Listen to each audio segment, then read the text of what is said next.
le monde, j'espère que vous allez bien. De mon côté, ça va super bien. Bienvenue de nouveau sur ma chaîne Alliance M Éducation. Dans la vidéo d'aujourd'hui, nous allons parler des études au Canada. Vous savez, les étudiants étrangers représentent une part importante de la communauté estudiantine et aussi rapportent énormément d'argent dans les établissements d'enseignement canadiennes et québécoises. L'année dernière, il y a eu plusieurs publications, plusieurs conférences de presse, que ce soit de la part du gouvernement fédéral, gouvernement provincial. On va diminuer le quota par-ci, diminuer le quota par-là. On va favoriser plus les programmes en région. On veut que les étudiants aillent dans les régions métropolitaines, hors de la communauté métropolitaine et tout. Mais vous savez, les étudiants étrangers, eux aussi, là, ils en ont marre. Ils sont fatigués que tout change du jour au lendemain. En fait, ils ne savent plus sur quel pied danser. Demain, on va prendre plus d'étudiants. Demain, on va diminuer plus d'étudiants. Il y a certains qui se sont dit, bah, on va prendre une pause. On va attendre que les choses soient claires. On va arrêter nos procédures d'immigration, les demandes d'admission ou autres. Une fois que tout se sera calmé, on va y repenser si le Canada, le Québec reste la meilleure destination pour les études au Canada. Le fait que certains étudiants aient pris cette décision, ben ça c'est tout cela en fait c'est manifesté au niveau des établissements d'enseignement. Je ne sais pas si vous avez eu le temps de lire cet article.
Du devoir, mais pour certains d'entre vous qui ne l'ont pas lu, moi je l'ai lu et j'ai résumé en points importants que je vais vous partager dans la vidéo d'aujourd'hui.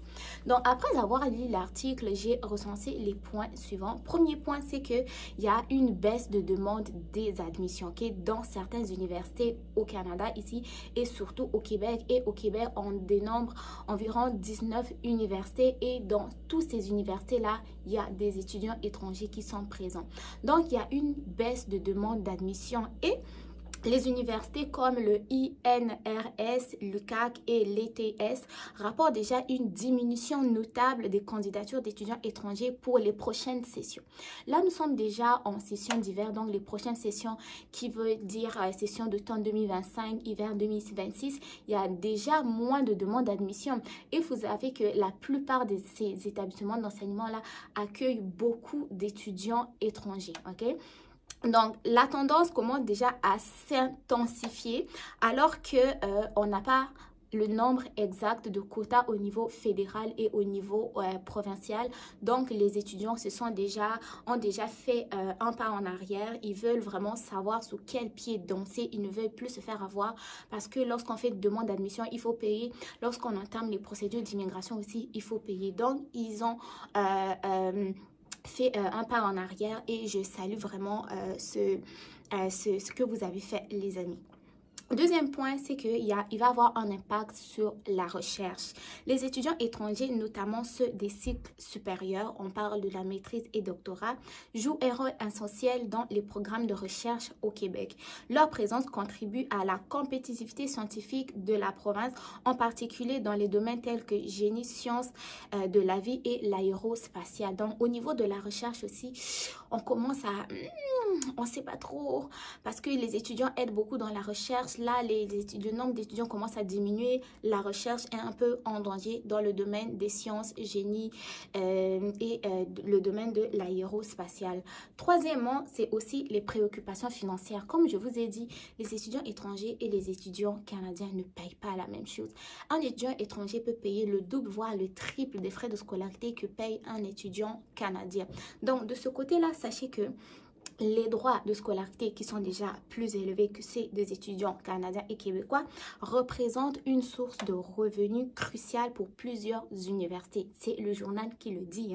La diminution du nombre de ces étudiants pourrait entraîner d'importantes pertes financières affectant les budgets et éventuellement certains programmes. Quand je vous le dis souvent aussi au niveau des programmes, sachez qu'il y a certains programmes qui subsistent grâce à la présence des étudiants étrangers parce que ce sont des programmes qui attirent moins les étudiants nationaux. Du coup, ils continuent à exister grâce à la présence des étudiants étrangers. Donc, s'il n'y a plus d'étudiants étrangers, ça se pourrait que certains programmes d'enseignement disparaissent. Quatrième point, c'est plus l'incertitude des politiques gouvernementales. De ce côté-là, qu'est-ce qui se passe? C'est qu'après avoir lu l'article, il sort que... les récentes annonces du gouvernement du Québec, gouvernement fédéral, comme je vous l'ai dit, notamment donc l'intention d'instaurer les quotas, ont créé un climat d'incertitude, je vous l'ai dit aussi, parmi les étudiants étrangers potentiels et cela a déjà un impact visible sur les demandes d'admission, comme je vous l'ai dit dans l'introduction. Donc, du jour au lendemain, on va prendre des étudiants, on ne prendra pas des étudiants, on va diminuer le quota, on ne diminue pas des quotas. Oui, on va diminuer le quota, mais à combien? On prend du temps pour répondre alors que les étudiants, ils ne sont pas là, les bras croisés à attendre, quoi. Ok, la vie continue d'avancer, donc à un moment donné, il faut se prononcer. Cinquième point, ça va être un impact sur les programmes de recherche et d'innovation. J'avais abordé un peu côté recherche, mais innovation. L'absence d'étudiants étrangers, ok, dans les cycles supérieurs pourrait freiner les projets de recherche et d'innovation des universités québécoises.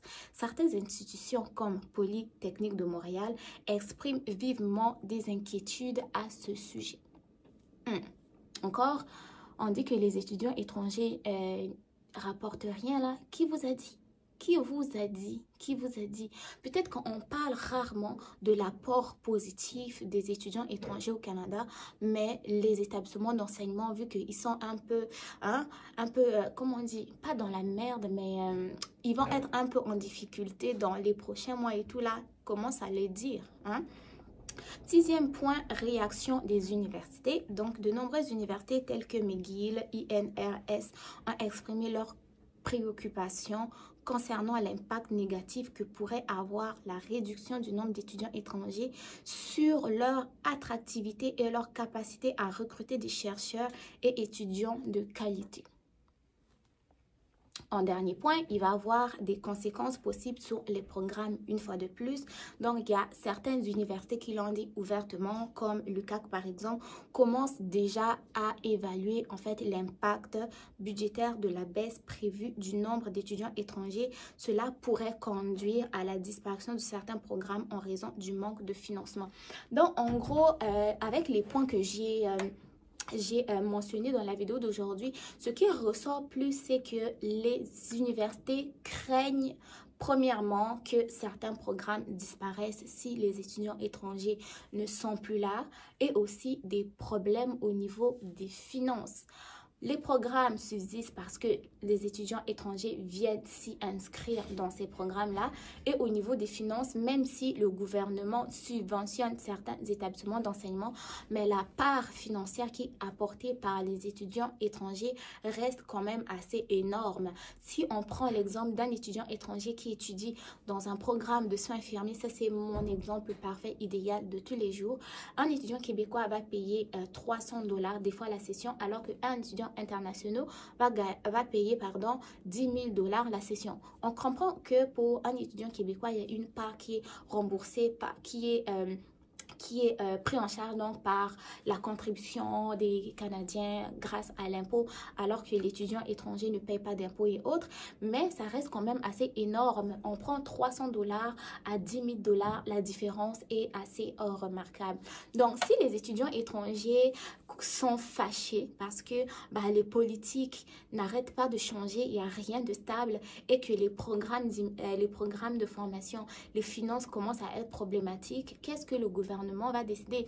Ou si les étudiants étrangers décident de prendre d'autres destinations pour faire leurs études supérieures, qu'adviendra-t-il des programmes d'études? Qu'adviendra-t-il aussi de la pérennisation de certains programmes d'études? Qui dit disparition des programmes d'études, dit aussi disparition de certaines professions. Parce que s'il y a moins d'étudiants qui vont venir étudier en soins infirmiers, ça veut dire qu'il va y avoir moins d'infirmières, il va y avoir encore une pénurie, il va y avoir des conditions de travail des infirmiers qui vont être encore de plus en plus critiques. Le temps supplémentaire obligatoire, tout va être catastrophique. C'est pareil pour d'autres types de métiers tels que je voulais lister un peu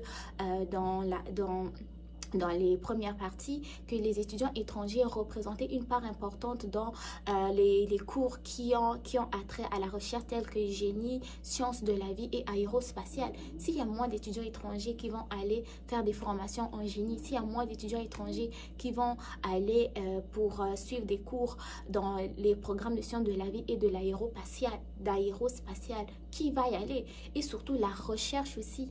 Qui va aller? Parce que vous savez, le Canada est quand même un pays assez développé. Tout fonctionne avec la recherche, la technologie, l'innovation et autres. La recherche très importante même dans le domaine de la santé en tout cas. Donc s'il y a moins d'étudiants étrangers qui sont inscrits dans ces programmes-là, comment ça va se passer en fait?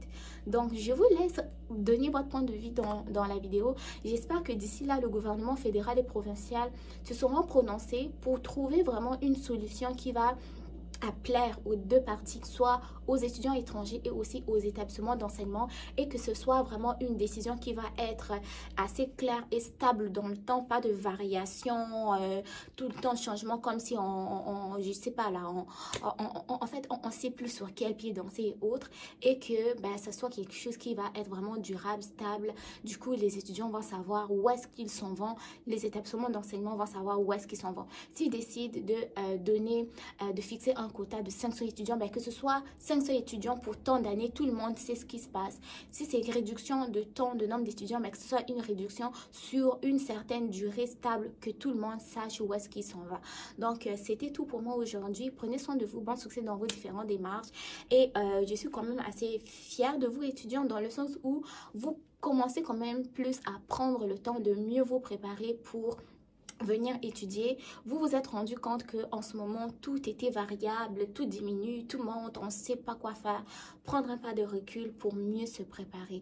Donc prenez soin de vous, bon succès dans vos différentes démarches et je vous dis à très bientôt pour une nouvelle vidéo. Bye bye.